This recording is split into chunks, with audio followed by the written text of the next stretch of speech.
tudo bem? Seja bem-vindo à primeira aula da segunda temporada do projeto Watch Dogs. Eu sei, demorou, mas enfim, eu estou aqui.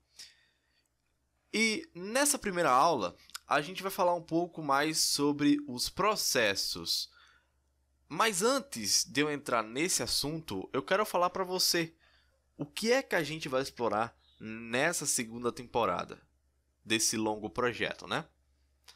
Bom, primeiramente, nós vamos escrever um gerenciador de processos. A gente vai criar um novo módulo para o nosso programa que vai ser responsável por trabalhar com os processos do sistema operacional, que, aliás, será o assunto dessa aula.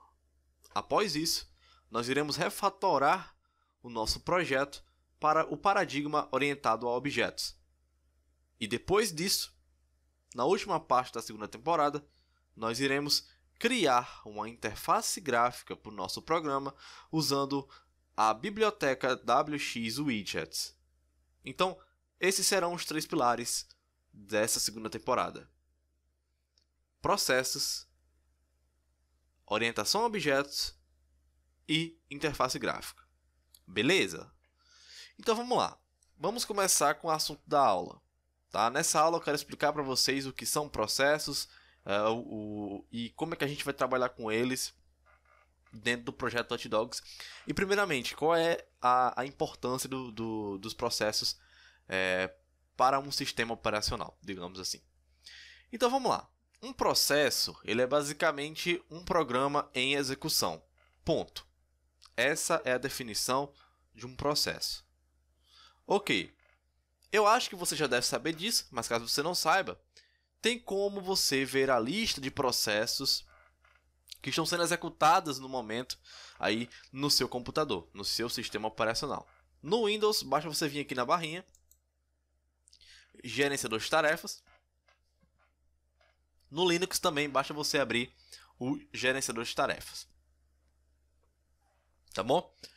Ok, então eu acho que essa tela aqui deve ser comum para a maioria de vocês, certo? Mas vamos lá. Pelo menos aqui no Windows, né? Cada carinha desse aqui é um processo para o Windows. Cada listinha dessa.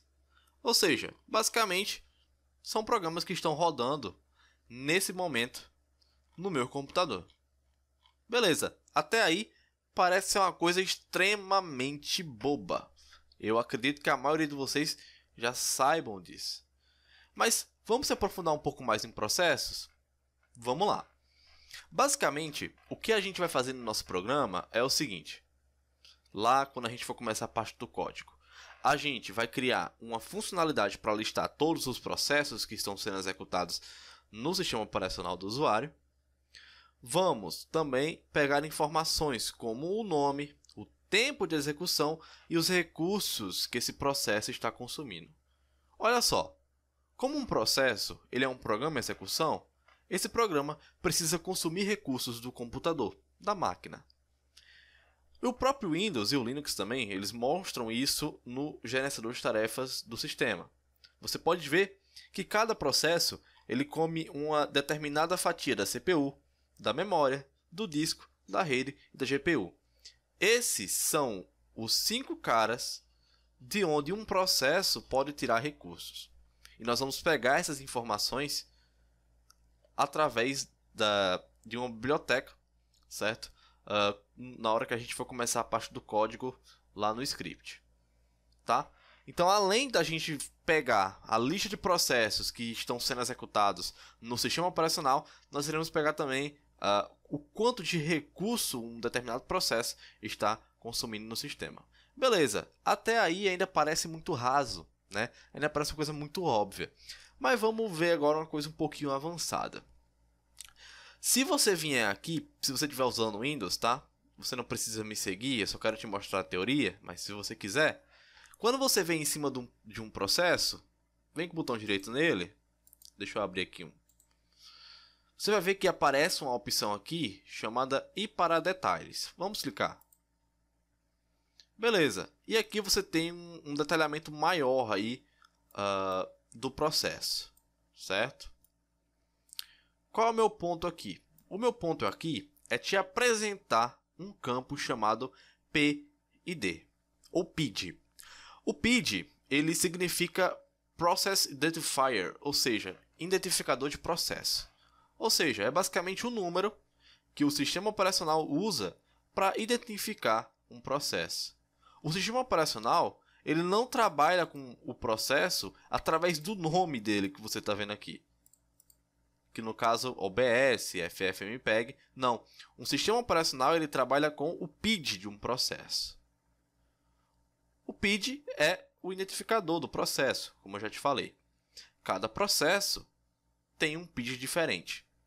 Ah, Vitor, quem é que determina esse PID? É o kernel, o núcleo do sistema operacional. Ou seja, sempre quando você abre um programa, o que acontece é que o sistema operacional vai gerar um PID para esse programa que vai estar em execução, né? Então tá aqui, por exemplo, o OBS, que é o programa que eu uso para gravar, tem um PID 2112, tá? Beleza. Uma coisa curiosa sobre o PID é o seguinte, olha só que legal. Eu vou colocar aqui para ele listar do maior para o menor. Geralmente,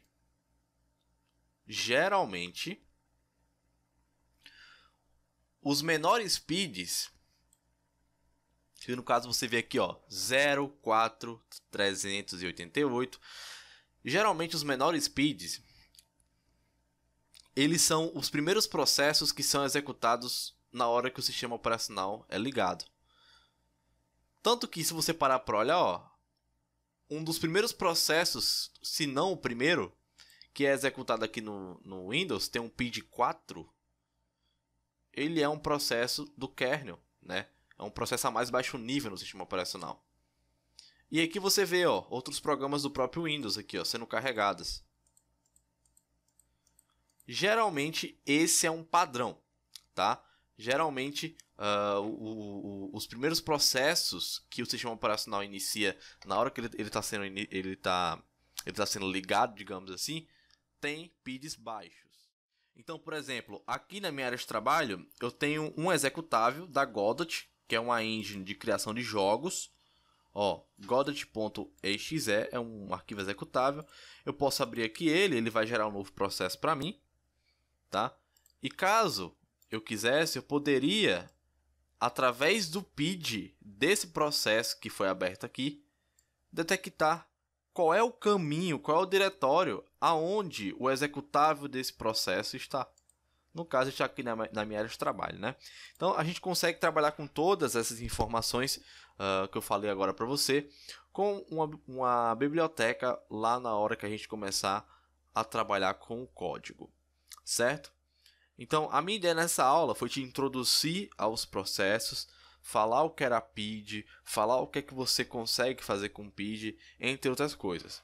Eu sei que parece ser uma parada totalmente boba, principalmente se você é um cara mais avançado, digamos assim, na área, certo?